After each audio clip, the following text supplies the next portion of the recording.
खबर शामिल करेंगे साहिवाल से। रीजनल पुलिस ऑफिस साहिवाल के सब्जाजार में खुली कचहरी का इनेकाद किया गया।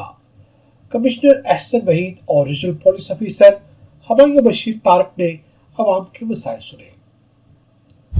डिवीजन के दोनों आला अफसरान ने अपने महकमों से मुतल्लिक शिकायत सुनकर उनके हल की हदायत जारी की।